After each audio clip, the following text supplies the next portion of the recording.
That's saying who better to speak to than the coach himself in Rob Beveridge. G'day, Rob. G'day, mate. Great to be here. Yeah, good on you, mate. Week goes quickly. We were speaking to you last week. You were going up to Queensland, started well, and the weekend didn't finish too well. Yeah, glad it's over. It was a really tough trip. 12-hour trip to Townsville. We got in about 10:30, I think it was, on the Thursday night, and had a really tough game on the against Townsville, which we won by a point on the buzzer, which was absolutely fantastic. That was our first win.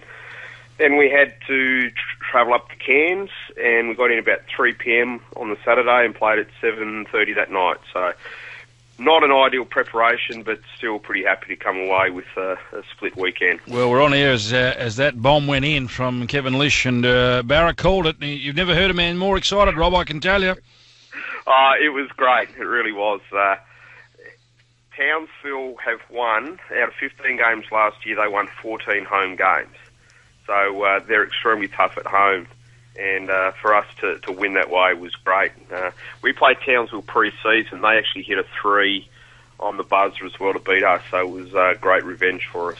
When you play 2 games in succession on the road, not obviously it's still a little far apart there when you play them, but do you get a little flat after the Friday, after the travel and all of that sort of stuff? Does that play a part, do you think?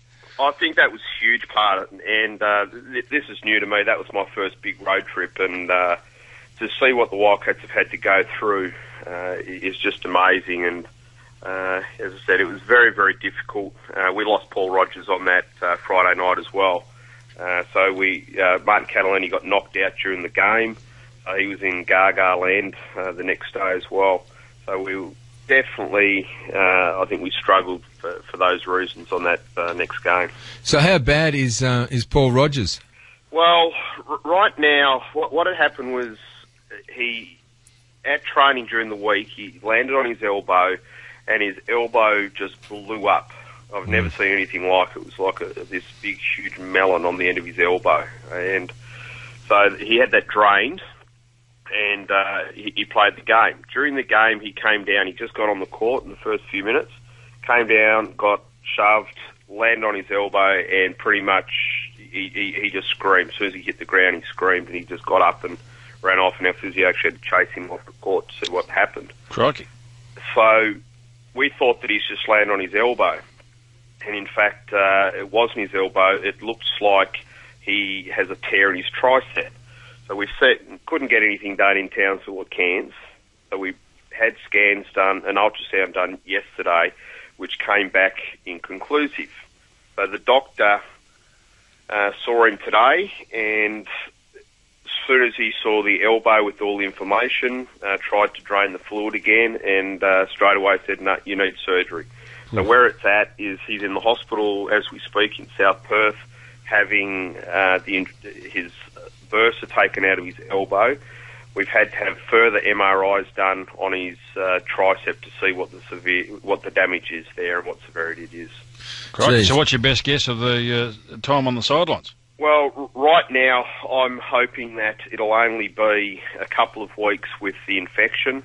Depending on how bad the muscle tear is, will determine that. But right now he's out for at least the next 2 games, if not 3 games. At least, I'd say. Yeah, could be. I'm being optimistic. Well, give someone else a chance, doesn't it? Yeah, that's why I see it. I'm really disappointed for Rogie. He only played 2 games last year. He's really upset about what's happened as well. However, we're saying that it just gives other opportunities to kids like Stevie Way and Jesse Wagstaff to really now step up and get a lot more court time.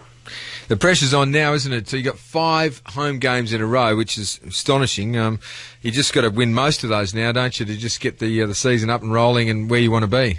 Yeah, I'm just so glad that it's over. It's not an ideal way to start 3 games on the road, particularly with a double road trip, and we have to treat our home like a fortress, and we have to go in with that mentality. And the good thing about this is we've got 5 home games, and it gives us a week's preparation per team. Yeah. So when they come to town, we're ready and raring to go, where our preparation for Cairns wasn't ideal, and I wasn't happy with it. Now we've got Gold Coast this week, and then we've got a week's break, and then we play Adelaide, and we got 5 at home, and it's really important for us to really start to establish ourselves in the league now. You must have Queensland phobia, because it starts with the Gold Coast Blaze on Friday down at Challenge, and of course a name well known to Wildcats fans is James Harvey, who captains that team. Yeah, and he's going to be tough. I mean, he's a quality player. We know he's going to come in, and whenever he comes home, he tries to prove a point, and he's going to be tough. But at the same time, we want to treat this as our home, and I've been on the receiving end of Perth crowds, and I just can't wait now to have 4,000 to 4,500 people supporting our team. Yeah, it'd be great on Friday night. Dwayne Russell went into delish overload during that game against Townsville. I reckon he said it 16 times, Brad. But tell us about he's pretty handy, isn't he? He got the bomb, of course, at the end, the buzzer beater, and what's his background? He's American, is he? Yeah, he's a young guy. He's a first-year kid out of college. He went to a school called St. Louis. That's his hometown, and he went to school there and played there, and this is his first time overseas. He's a real young guy. He's just turned 22 years of age. Tough as nails. The kid is... He played in the game against Cairns with fire. He had he took this knock, and he was wearing a mouth guard. He got hit so hard he actually bit through his tongue and a forked tongue. Is that right?